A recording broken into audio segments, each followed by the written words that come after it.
it's always a little bit frustrating to me when people have a negative relationship with failure. Failure is a massive part of being able to be successful. You have to get comfortable with failure. You have to actually seek failure. Failure is where all of the lessons are. You know, when you go to the gym and you work out, you're actually seeking failure. You want to take your muscles to the point where you get to failure, because that's where the adaptation is. That's where growth is. Successful people fail a lot. They fail a whole lot more than they succeed, but they extract the lessons from the failure and they use that, the energy, and they use the wisdom to come around to the next phase of success. You gotta take a shot. You have to live at the edge of your capabilities. You gotta live where you're almost certain you're gonna fail. That's the reason for practice. Practice is controlled failure. You're getting to your limit, getting to your limit, getting to your limit. You can't lift that, you can't do that, until you get to the point that all of a sudden your body makes the adjustment and then you can do it. Failure actually helps you to recognize the areas where you need to evolve. So fail early, fail often, fail forward.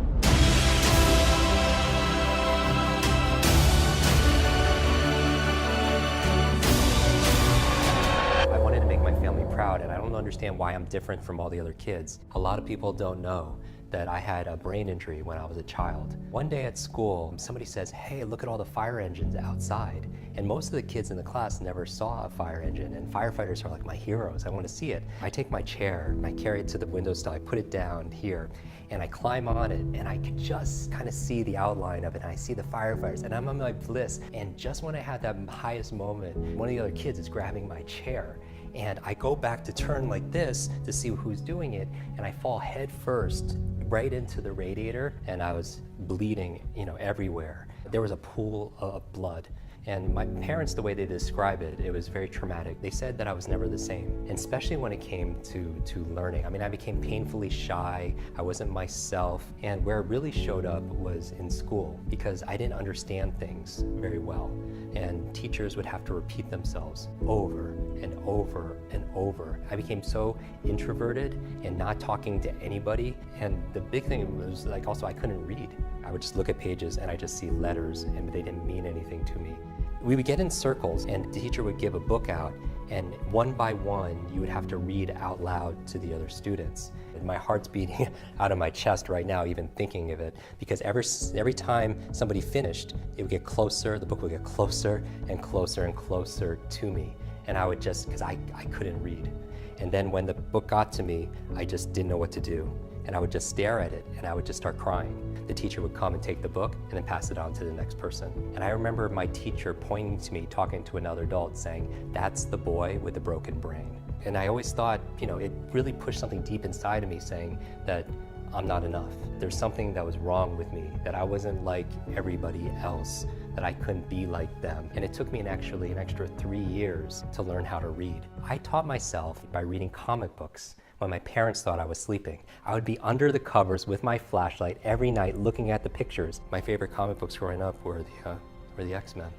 Not because they were the strongest or the fastest, it's just they didn't fit in because they were mutants, and they were bullied like I was bullied, and they were pushed aside and told that they weren't worth anything. It was a metaphor for me of what people were capable of and what humans are, their potential is. At night, when I was doing my nighttime reading, I found out the School of the Gifted, Professor X's school for the superheroes, was in Westchester, New York. And that's where I grew up, in the suburbs of New York City. The next day, I got on my bicycle and I started riding around my neighborhood trying to find the school for the X-Men. And I did that consecutive every single weekend. That's what I did. It brought the words to life, and I learned what reading was for me. And so I remember, though, we had a parent-teacher conference where my parents came in. I had one chance to really succeed, and it was this book report. They were willing to make this my book report, to count it more, because I was not doing well. And we decided on a topic, and that topic was on Leonardo da Vinci. She thought that it would be interesting, for me to study. to learn about, this genius. They say that he had like dyslexia and he had some learning challenges. And I had this heart-to-heart talk with my parents saying, I know I haven't measured up to this point, but I'm gonna make you proud. And I picked up every single book on Leonardo da Vinci. I mean, I just dreamt about Leonardo, and at breakfast I would read about Leonardo, and everything was about this person. This was like where the spotlight is on you and you have to be able to perform, and this is going to decide if I was something. And that it was more than a book report. And when we get there in class, the teacher said, okay, Jim, I want you to give a presentation in front of the class about it.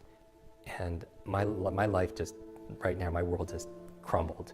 Because growing up with learning difficulties, I was painfully shy, because it was like going back to that reading circle again, where I had to talk in front of a group of people, because up to that point, I never did that. And so I looked her right in the eyes, because my heart was beating on my chest. I was sweating so much. And I said, I didn't do the book report. And I basically lied. She just took me for my word, and I got a 0. While I had in my backpack, like bound, this book report, which signified all my dreams and my potential there. I remember to this day walking up, out of the classroom, and there's a trash can right there, and I threw the book report in there. And along with that, everything in terms of my hopes and my abilities, my pride, my promises, it just felt like it just went in the trash. And I still look back with, regret and sorrow that I didn't step up to be able to do that. But I was a product at that moment of my conditioning. I was believing my self-talk that I wasn't enough. Your brain is the supercomputer, and your self-talk is the program it will run. So you have to be very mindful of your thoughts. And so when you grow up with these challenges and you're the boy with the broken brain, you suffer and struggle and you wonder why. At the age of 18, I wanted to run away. I didn't know how to tell my parents how I was going to quit school. And I remember at that time, my friend said, hey, why don't you come with me over the weekend? I'm gonna go visit my family, get some space, get some perspective. And I go to California, and I remember like it was yesterday, the father is walking me around his property and asked me a very innocent question, a question you would ask an 18-year-old kid, but it was the worst question on earth to ask me. How's school? I break down, and I just collapse, and I just start crying to this complete stranger because I have all the pressure that I'm holding in. And I tell him my whole story about growing up with learning challenges and difficulties and my brain injury, and I'm going to disappoint my parents and be a bad role model to my younger brother and my younger sister. And he looked at me and he asked me a question. It's, Jim, why are you in school? What do you want to be? What do you want to do? What do you want to have? What do you want to share with the world? I didn't have any answers because I've never asked myself that question before. And he pulls out a journal out of his back pocket, and he takes out a couple of sheets of paper, tears them out, and hands them to me with a pen, and he makes me write down my answers. And he looks at me and he says, Jim, you are this close to everything on that list. And he spreads his index fingers about a foot apart. And I'm thinking, there's no way. Give me 10 lifetimes, I'm not gonna crack that list. And he takes his index fingers and he puts them to the side of my head. And between that, obviously is my brain, meaning that's the bridge to everything that I need in life. That's the key to unlock this, to unlock my dream life. And so fast forward, I'm back at school and I'm sitting at my desk and I have a pile of books that I have to read for school and a pile of books that I committed to that I want to read.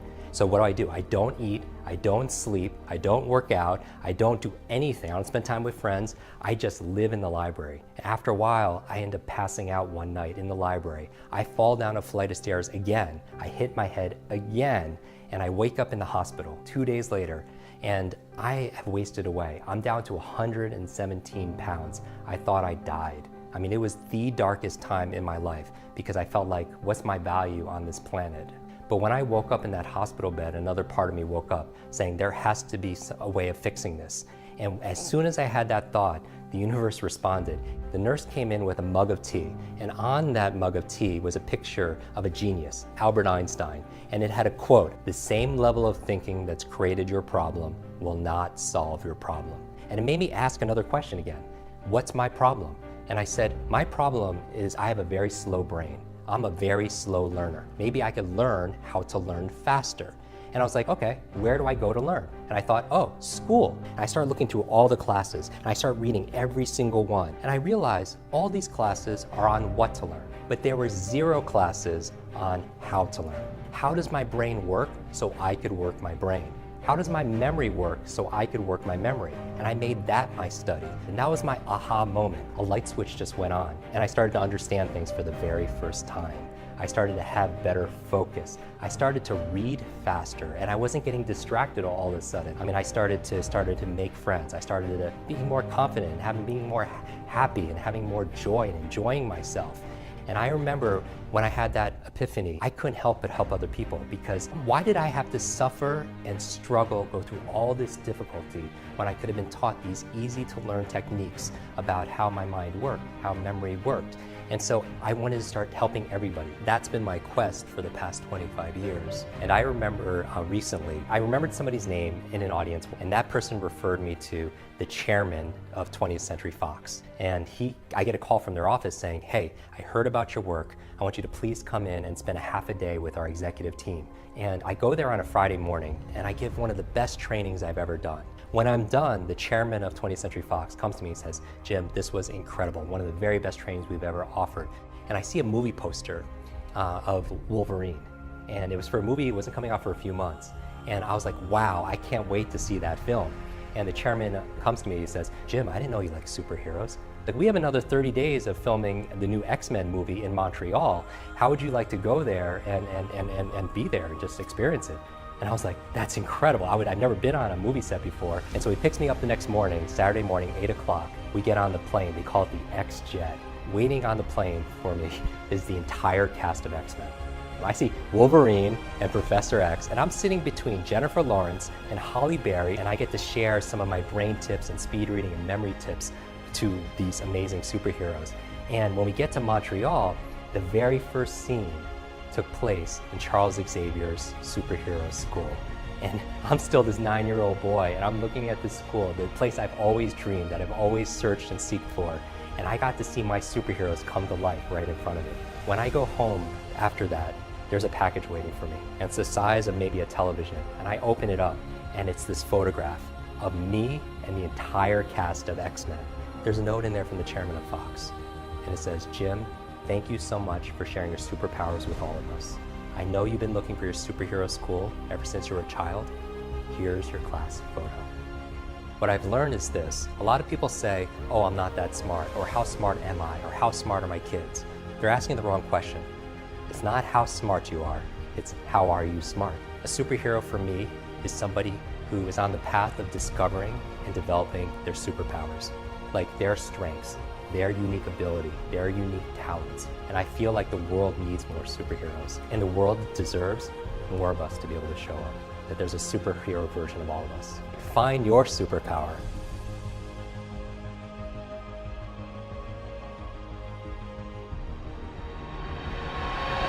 He knocked my mom out the top of the stairs. I could see him coming down the stairs, just dragging her.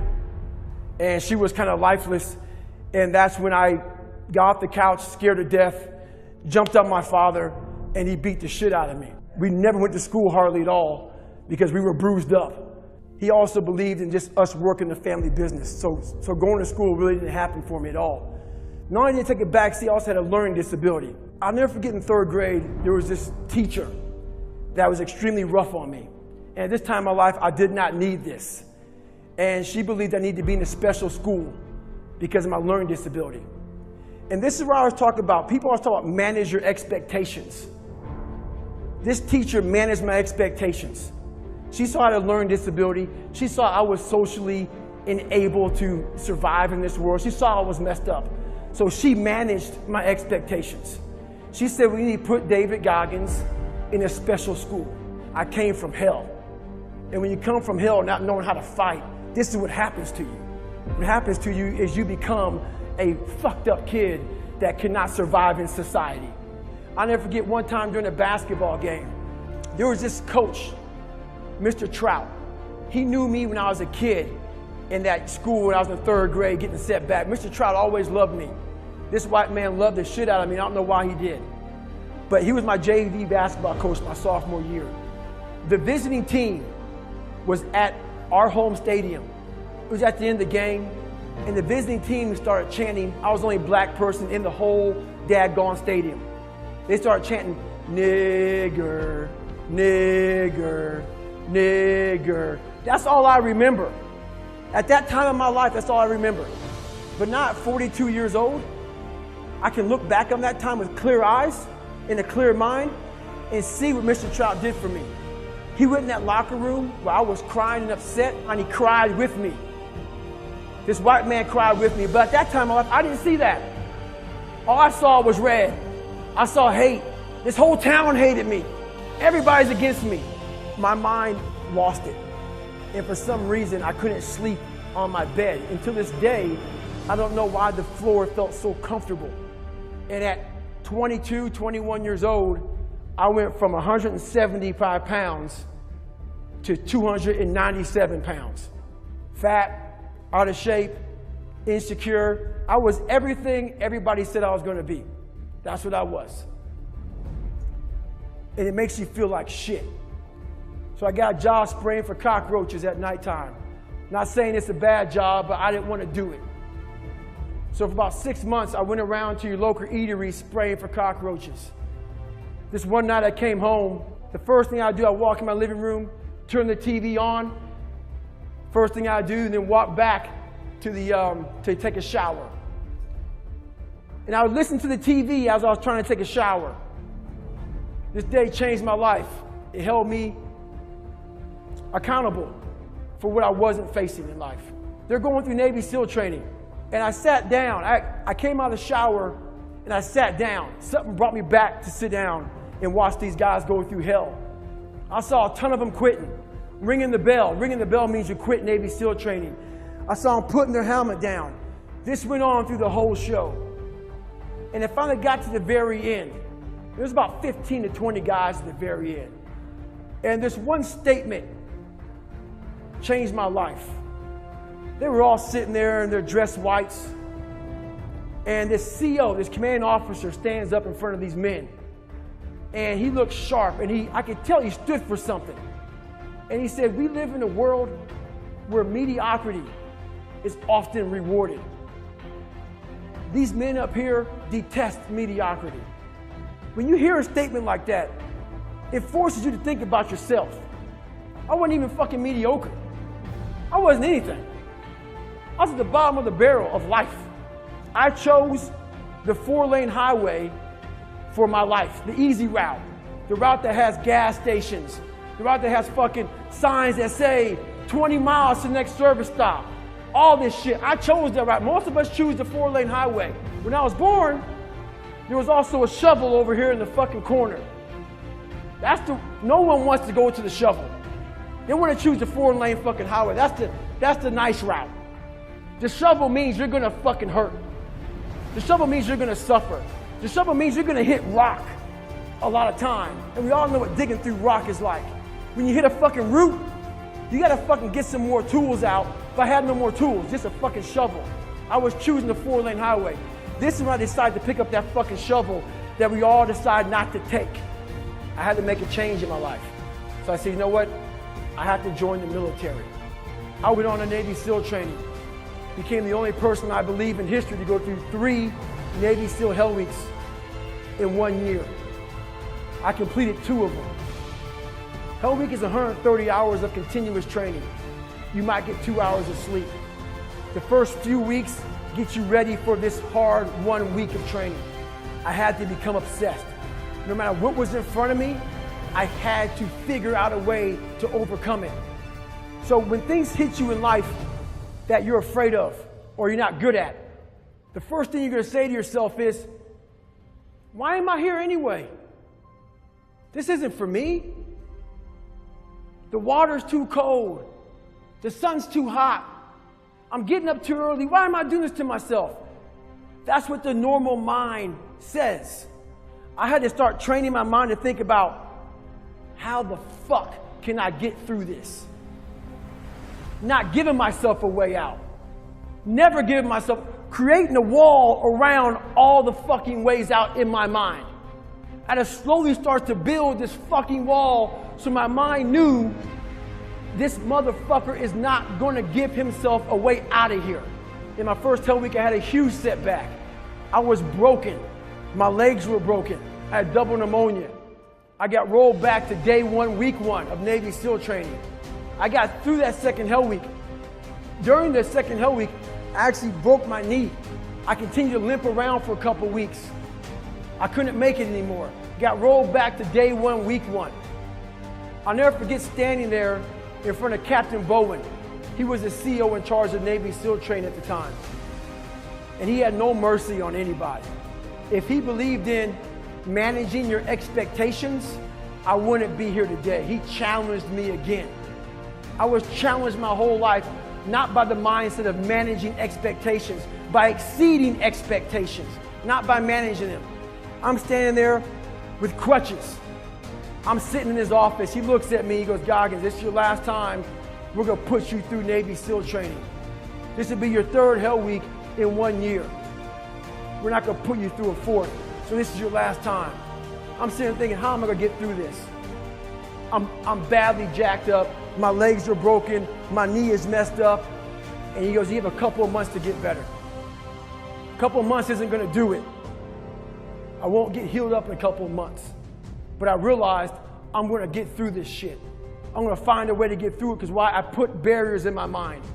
So my third Hell Week, I went in there with pretty much, I would put a black sock on first.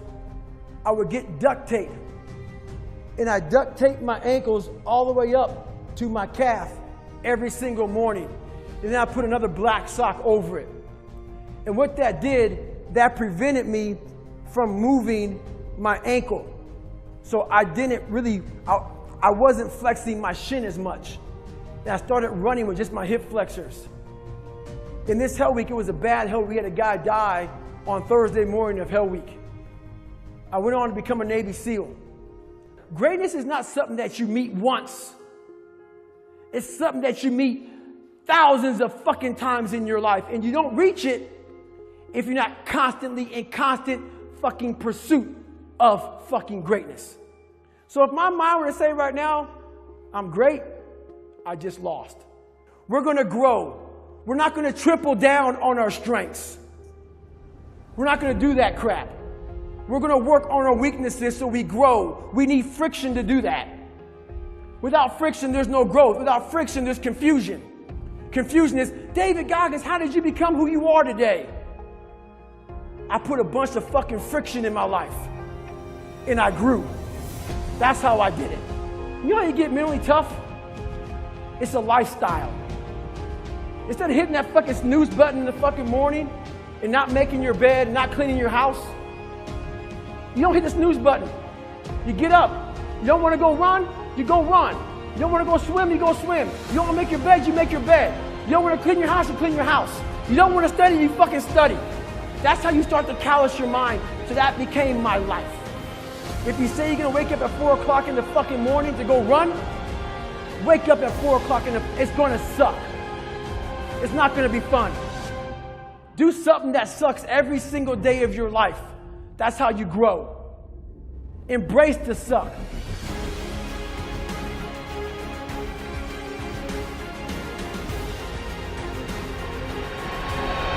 I was 18 years old when I got married. I belonged to a very conservative family, a Baloch family, where good daughters never say no to their parents.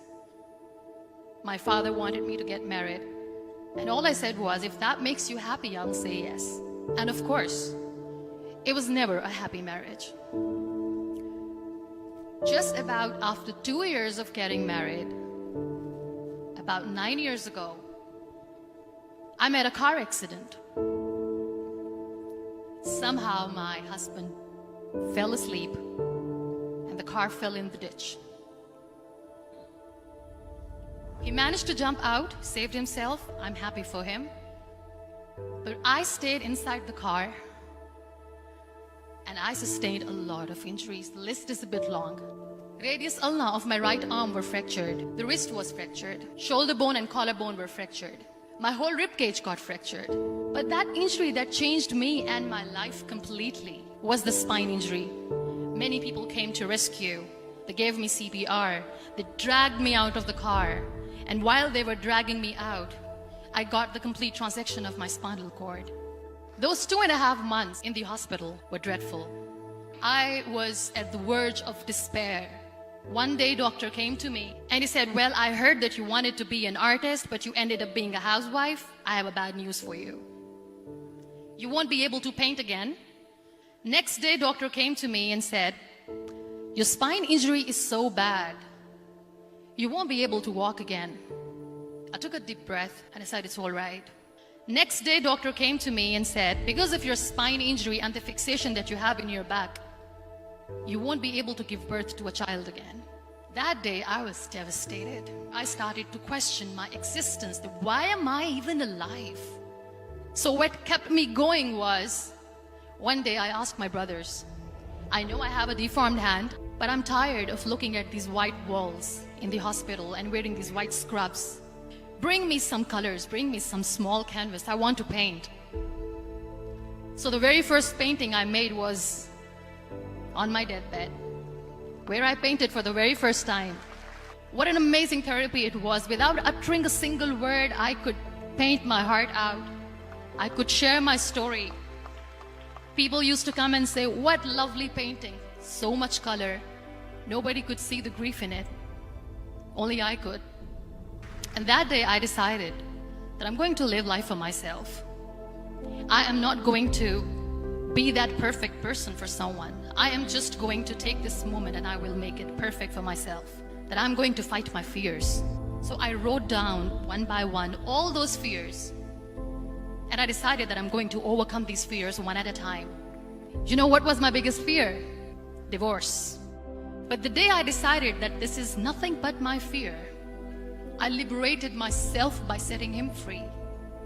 And I made myself emotionally so strong that the day I got the news that he's getting married, I sent him a text that I'm so happy for you and I wish you all the best. And he knows that I pray for him today. Number 2 was, I won't be able to be a mother again. And that was quite devastating for me. But then I realized there are so many children in the world, all they want is acceptance.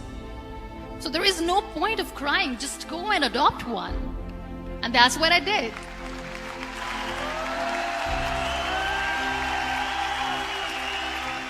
I gave my name in different organizations, different orphanages, and I waited patiently.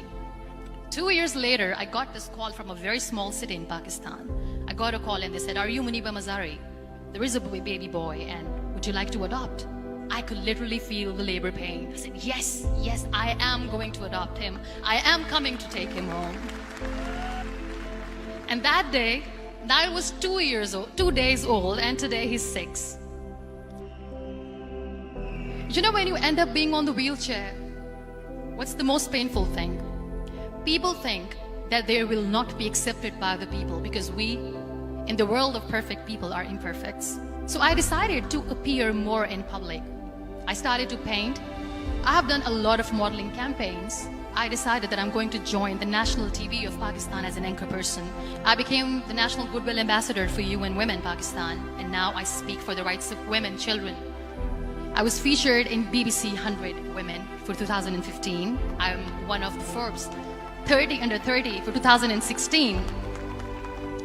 So when you accept yourself the way you are, the world recognizes you. It all starts from within. We have this amazing fantasy about life. This is how things should work. This is my plan. It should go as per my plan. If that doesn't happen, we give up. I never wanted to be on the wheelchair. Never thought of being on the wheelchair.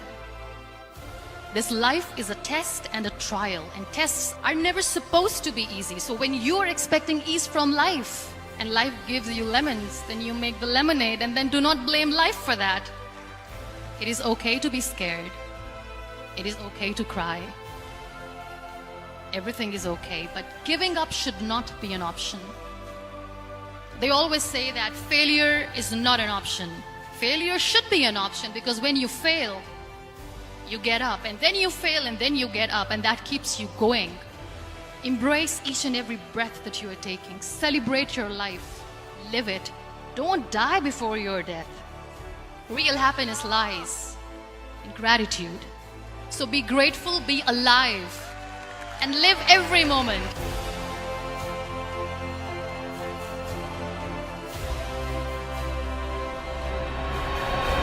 I was flunking out of college. I had a 1.7 grade point average. I hope none of you can relate. I had a 1.7 grade point average. I was sitting in my mother's beauty shop. They still call it beauty shops now? What they call it now? Yeah, I'll sit in the beauty parlor. I was sitting in my mother's beauty parlor, and I'm looking in the mirror, and I see behind me this woman under the dryer. And every time she looked up, every time I looked up, she was looking at me, just looking me in the eye. And I didn't know who she was, and I said, she said, somebody give me a pen, give me a pencil, I have a prophecy. March 27, 1975, she said, boy, you are gonna travel the world and speak to millions of people. Now mind you, I was flunked out of college. I'm thinking about joining the army. I didn't know what I was gonna do, and she's telling me I'm gonna travel the world and speak to millions of people. Well, I have traveled the world, and I have spoke to millions of people. But that's not the most important thing, the success that I had. The most important thing is that what she taught me and what she told me that day has stayed with me since. I've been protected, I've been directed, I've been corrected. Fail big. That's right. Fail big. You only live once, so do what you feel passionate about. Take chances professionally. Don't be afraid to fail. There's an old IQ test, was 9 dots, and you had to draw 5 lines with a pencil within these 9 dots without lifting the pencil. The only way to do it was to go outside the box. So don't be afraid to go outside the box. Don't be afraid to think outside the box. Don't be afraid to fail big, to dream big. But remember, dreams without goals are just dreams, and they ultimately fuel disappointment. So have dreams, but have goals. Life goals, yearly goals, monthly goals, daily goals. I try to give myself a goal every day. And understand that to achieve these goals, you must apply discipline and consistency. You have to work at it every day. You have to plan every day. You've heard the saying, we don't plan to fail, we fail to plan. Hard work works. Working really hard is what successful people do. And in this text, tweet, twerk world that you've grown up in, remember, just because you're doing a lot more doesn't mean you're getting a lot more done. Remember that. Just because you're doing a lot more doesn't mean you're getting a lot more done. Don't confuse movement with progress. My mother told me, she said, yeah, because you can run in place all the time and never get anywhere.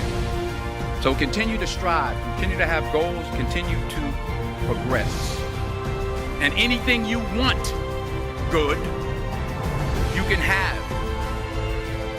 So claim it. Work hard to get it. When you get it, reach back. Pull someone else up. Each one, teach one. Don't just aspire to make a living. Aspire to make a difference.